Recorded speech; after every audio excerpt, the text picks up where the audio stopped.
Vous êtes encore en compagnie du service français de Radio Taïwan International. C'est François-Xavier Boulet pour vous présenter le décryptage de la rédaction consacré aujourd'hui au tout nouvel ordinateur quantique supraconducteur de 20 qubits peaufiné par l'Academia Sinica et qui fait plonger Taïwan dans une nouvelle ère des technologies quantiques.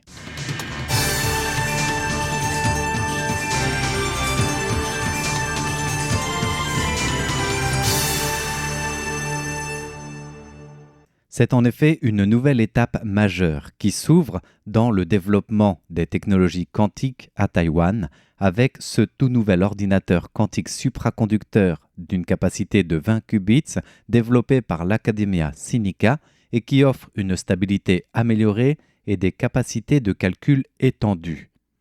L'Academia Sinica, c'est le plus prestigieux institut de recherche scientifique à Taïwan. Il vient de dévoiler son ordinateur quantique supraconducteur, sachant qu'il s'agit là de l'outil technologique le plus prometteur dans le domaine en plein essor de ce qu'on appelle l'informatique quantique dans le monde.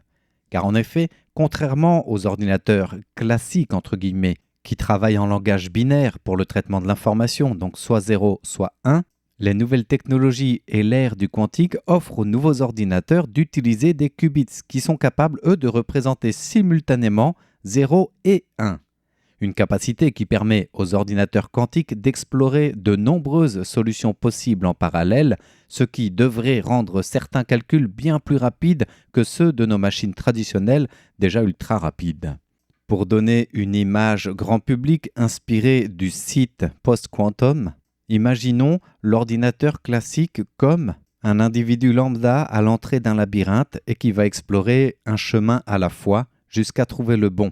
Alors que l'ordinateur quantique, lui, dans la même situation, même entrée du même labyrinthe, peut explorer plusieurs chemins simultanément, donc bien plus rapide, bien plus efficace, pour en trouver la sortie. Alors l'image vaut ce qu'elle vaut, mais elle nous permet à tout un chacun de découvrir les avancées et les enjeux de ce nouveau système de l'Academia Sinica, qui réalise une vraie nouvelle prouesse après son tout premier ordinateur de 5 qubits développé entièrement de manière indépendante en 2023 et qui, cette fois-ci, développé totalement en interne, nous offre un ordinateur quantique supraconducteur de 20 qubits. Pour nous donner un ordre d'idée, par exemple, 10 qubits, ça représente de manière simultanée 1024 situations ou états. Donc le double ici avec le nouvel ordinateur de l'Academia Sinica. Tout de même, de manière simultanée, être capable d'analyser 2048 états ou situations. Un enjeu de taille mais de haute qualité, pour reprendre les termes et cette définition que nous venons de divulguer, de Chen Qidong, qui est le directeur exécutif du Centre thématique pour l'informatique quantique à l'Institut prestigieux de recherche scientifique de Taïwan.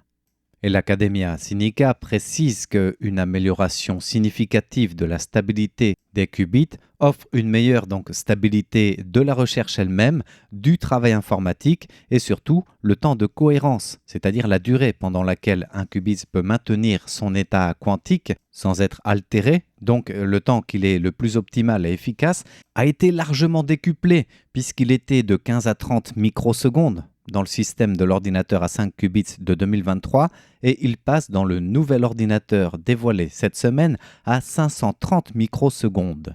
Il en résulte plus de calculs, plus longs avec moins d'erreurs pour ce nouvel ordinateur ou supercalculateur. Cela place les capacités de fabrication de Taïwan parmi les principaux centres de recherche quantique au monde à l'heure où les grandes nations technologiques, scientifiques et informatiques, justement, jettent leur dévolu sur ces technologies quantiques. L'Academia Sinica de Taïwan a indiqué que ce nouveau système de supercalcul à 20 qubits est désormais accessible cette semaine justement pour la communauté universitaire académique de Taïwan ainsi que pour les chercheurs taïwanais afin de faciliter justement les simulations quantiques et d'autres expériences. Ce qui doit servir de plateforme test pour des applications industrielles, notamment en ce qui concerne l'intégration logicielle-matérielle dans le développement des algorithmes. Cette phase de test, donc la mise à disposition de ce tout nouvel ordinateur quantique, a lieu au campus sud de l'Academia Sinica pour tester et mettre à l'épreuve, entre guillemets, ces tout petits minuscules circuits fabriqués à partir des matériaux qui ne représentent aucune résistance électrique à des températures extrêmement basses, d'où leur nom de ordinateur quantique supraconducteur. Et c'est donc finalement une double étape cruciale que nous analysons dans le décryptage de la rédaction d'aujourd'hui. Celui bien sûr du développement et de la fabrication interne par l'Academia Sinica de cet ordinateur quantique supraconducteur de 20 qubits, une prouesse de technologie, mais la deuxième étape cruciale qui vise d'en ouvrir l'accès pour asseoir le leadership de Taïwan dans le domaine, à commencer par le milieu académique et de la recherche pour des simulations quantiques, en vue aussi donc de la recherche et du développement dans le monde industriel. Car pour Taïwan, la technologie quantique, comme pour de nombreux autres pays, nous le disions à l'instant, représente un enjeu stratégique majeur.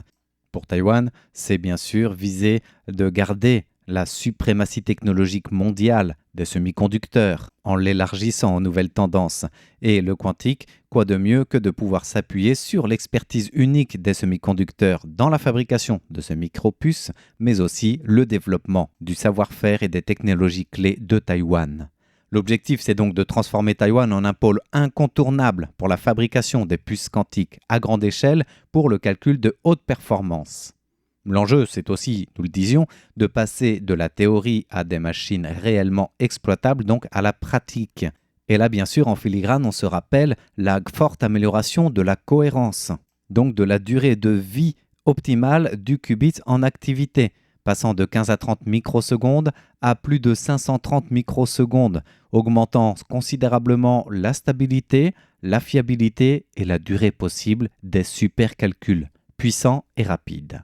Et fort de ce leadership, Taïwan souhaite bien sûr une intégration logicielle et matérielle à grande échelle, c'est-à-dire devenir un écosystème quantique à l'échelle mondiale. Grâce à cette plateforme de test que nous évoquions en faisant contribuer le monde de la recherche et de l'académie cette semaine sur son pôle sud, l'Academia Sinica vise une collaboration université-entreprise,